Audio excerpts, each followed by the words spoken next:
Thanks for staying with us. We welcome you back with part one of a two-part interview with Dennis Meadows.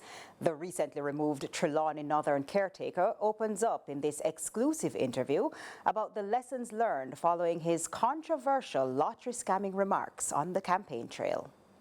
Mr. Meadows, you are a convener of CAPI. Remind the audience what CAPI is, please. Citizens Action for Principle and Integrity. Principle, integrity. So the statement that went viral, yes, one that cost you caretakership of North Trelawney, what was going on in your mind when you made that statement, sir? Good point.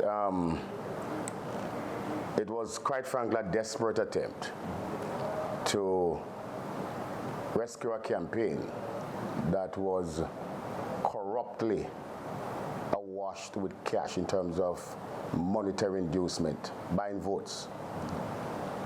And in addition to that, the essence of the whole speech, what you saw in the viral, is really a snippet of what the entire speech is about. The context of the speech was, if politicians chopping you, you must chop them back. That was the essence of it. And I think I went too far in terms of making that point. And consequently, I have to take full responsibility. We sometimes struggle with the explanation after a gap or after an error. And sometimes, politicians sometimes try to tell us we didn't hear what we actually heard. Yes, yes. What was unequivocal was a statement that seems to be supporting scamming. So how do you make the link between a statement that seemingly supports scamming and trying to rescue a political campaign? I just said to you, the issue was about, I started out with a $400,000 check that came to me from the Trelawney Parish Council, right? And the person who brought the check to me to be encashed told me that $25,000 of that amount was his. It was just a proxy. The rest goes back to the political machinery. And there were myriads of checks like that around coming through the Trelawney Parish Council. Right? So I use it as a basis that, because they were targeting that very cohort, the choppers. And my argument was that if you're a chopper, don't allow politicians to chop you. As I said, I had a little drink before, and therefore I went too far.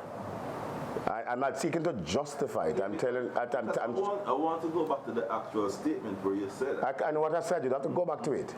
I don't want to be reminded of it. The point I said to you, that what in that viral video, that is just a small bit of what was overall in terms of the speech that was made. So when you said that they've chopped us for years, yes, who were you speaking about specifically? I don't have to repeat that again. Listen to me. No, I'm asking you, who were you addressing at that time? I was addressing the choppers. No, when you said they have chopped, I put the chopping in a historical context in terms of during slavery, we were exploited. I use the vernacular chopper in its exploitative sense, not in its criminal sense. In terms of if politicians exploiting you, exploit them back. You don't have to remind me what I said. I'll forever remember that in my thoughts. That's something I absolutely regret, and therefore for which I retracted. So I'm not going to seek to defend what I've already retracted. Do you get the outrage that people have? Understandably, because people expect more of me. Those who know me know exactly. You don't say that I was head of CAPI, an integrity-oriented organization, and therefore people who expect much of me were disappointed. And my friends and my foes were, it might be appropriately disappointed in me. And therefore nobody has to move me to apologize and to retract, because I know what was wrong and what is wrong. And therefore in that vein, I believe that the leader had no choice in terms of what he did. I think he did the right thing, although I'm at the receiving end of it in terms of holding me accountable.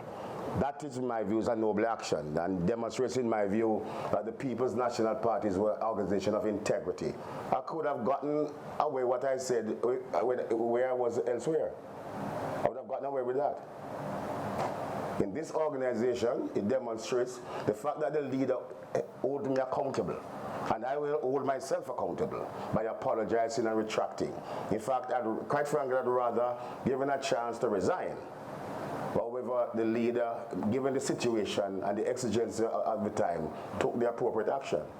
How do you convince people that, one, this is not an apology of convenience, and that, in fact, this is not your state of mind, that shopping or scamming is justifiable? No one. As I said, people who know Dennis Meadows know what I stand for, and that is why they were disappointed. Their disappointment makes that case. If I was known to be that kind of person, it would be par for the course. So the point I'm making is, and I don't spin. Anybody knows me. Sometimes puts me in trouble, but I'm a straight shooter. I'm a fast bowler. I don't spin. And I'm saying to you what I'm saying to you. I don't apologize unless I'm moved to, you know. Because apology for me is not so for you to accept. Fine for me, apology is cathartic and a process of redemption. That satisfies me. So anything I do, and if you look at my history, I'm the first to resign in terms of holding myself accountable in any instances, right? I'm the first to apologize. I have no difficulty apologizing. Wrong is wrong. You can't sanitize wrong, right? I'm disappointed in my own self. Every time I hear that video, I cringed. So the point I'm making is, I am happy that I'm given a chance right now to go back and heal, reflect on my own actions, and see where it goes from there. And make sure you join us for part 2 of our exclusive sit-down with Dennis Meadows in CVM News at 7 tomorrow. We return with Inspire Jamaica after the break.